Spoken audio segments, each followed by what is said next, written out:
49항과 관련해서 조금 추가해서 묻겠습니다.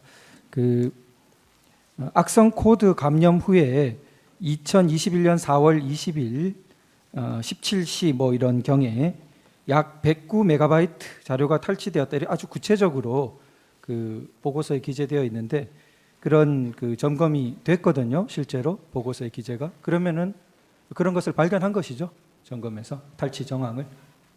네, 그것은 이제 인터넷 PC가 감염되어서 이제 메일함에서 나갔는데 이제 업무망 자료가 거기 있다 해서 업무가 PC망에 피드했다 이게 또 보는 것도 맞지 않기 때문에 일단 PC 감염은 되었으나 업무망 쪽으로는 좀 확인된 바는 없습니다. 이렇게 말씀드릴 수 있습니다. 네, 또 로그 자료 보존 기간 지난 것 뭐 이런 것들로 인해서 우리가 그 확인에 또 어려움이 있었던 부분이 있는 거죠. 네. 40번입니다. 선관위는 2022년 자체 점검 결과 100점 만점으로 자신들을 적정성을 검증했는데 그 동일한 기준으로 재평가를 하니까 총점이 31.5점이 나왔어요. 맞죠? 네, 그렇습니다. 이 정도가 되면 다른 기관과 비교해서 어느 정도 수준인가요?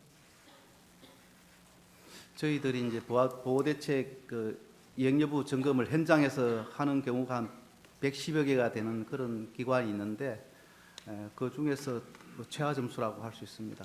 네, 현장 점검한 기관의 평균 점수 81.9점보다 현저히 낮고 최하점인 44.6점에도 미치지 못했던 거죠. 그렇게 알고 있습니다. 35번입니다. 인터넷을 통해 개표 결과 역시 해킹이 가능했다는 것과 관련된 질문인데요. 전국의 개표 결과가 집결되어 발표되는 자료망과 패스워드 등의 관리가 부실해서 특정 후보의 득표수 변경이 점검 결과 변경이 가능했죠? 네, 개표 시스템에 대한 침투가 가능해서 뭐 특정인이 아니라 뭐 전체적인 등록 결과값을 바꿀 수 있는 그런 것을 그 당시 확인한 것으로 알고 있습니다. 예. 이런 취약점을 방치할 경우 해커에 의해 변경된 개표 결과가 그대로 방송되어서 선거에 혼란을 초래할 수 있죠. 그렇게 되면 국가적으로 굉장히 혼란을 초래할 수 있고 또 우리나라가 IT 강국인데 국가의 위상과 대외 신인도가 크게 추락될 수 있다고 저는 생각합니다. 예, 비공개로 안전하게 관리되어 있어야 될 투표지 분류기 프로그램이 인터넷상에 노출된 사실이 있었죠. 네, 그 백신 탐지 사이트에 있었다고 제가 보고 받았습니다.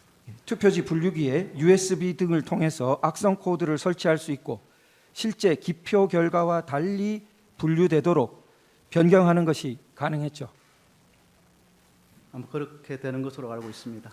투표지 분류기 운영 프로그램 구동 시에 불법 개발된 DLL 파일이 검증 프로그램으로 탐지되지 않았죠.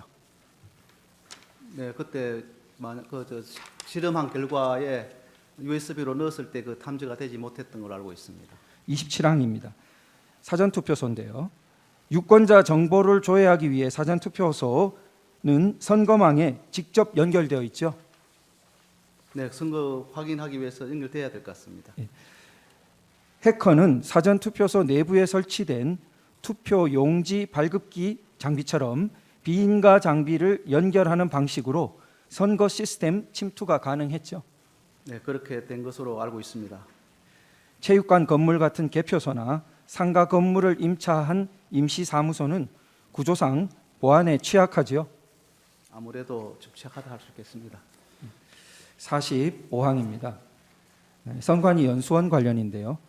당시 점검 보고서에 따르면은 선관위 연수원의 서버가 취약해서 데이터베이스 접속 및 계정 탈취가 가능했다고 기재되어 있는데 혹시 기억나시는지? 잘 기억나지 않습니다. 너무 많은 내용이 있으니까. 그 보고서에 따르면은 선관위 연수원에서 내부 업무망과 외부 인터넷망 간에 망을 섞어 쓰는 취약점도 확인됐다고 합니다. 이것도 뭐 너무 많은 내용이라 기억은 잘 안 나시죠? 예, 회신 네, 우리 잘 기억나지 않습니다. 134면에 있는 내용입니다. 자, 그리고 그 방금 전에 이제 청구인 질문 관련해서 그 부정 선거 혹은 과거의 선거와 단순 결부시키지 않는다 이런 것은 이게 전혀 결부시키지 않는다가 아니고 이 보안 시스템이 취약하다는 것, 지금 말한 사전투표소, 개표의 문제, 그리고 DB 장악의 문제, 악성 코드 감염의 문제, 이런 모든 것들이 결국은 선거가 정상적으로 치러지지 않고 무결하게 치러지지 않게 되는 일종의 조건을, 주요 여건을 만드는 일들이고, 국민적으로는 그런 것들이 엄격하게 교정되어 있지 않으면 우려를 할 수밖에 없는 그런 것이죠. 제가 그 당시 말씀드린 이유는 저희 점검팀에서 점검한 부분은 시스템에 국한했기 때문에 그 당시 이슈가 되고 있는 부정선거와 연계되는 부분은 점검을 하지 않았습니다. 그래서 시스템에 대한 점검만 했기 때문에 이것을 가지고 부정선거와 같이 전체적으로 보면 또 안 될 수 있는 부분이 있다, 이런 말씀이 드리고, 시스템에 대한 부분은 제가 지금 개인적으로도 생각하는 우려되는 사항은 우리나라 선거의 조작 뭐 이런 그런 개입보다도 만약에 선거를 며칠 앞둔 상태에서 선거 시스템에 마비나 파괴가 됐을 때, 그때 우리 선거를 못하게 되면 어떻게 되나, 이런 것이 저는 굉장히 두려웠었습니다.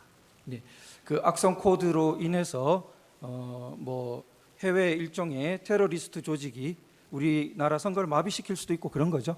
예, 보안 시스템 취약이. 그렇다고 봐야 되겠습니다. 네. 지금 조금 시간을 절약하고 그 상대방 신문을 듣고 난 다음에 활용하도록 하겠습니다.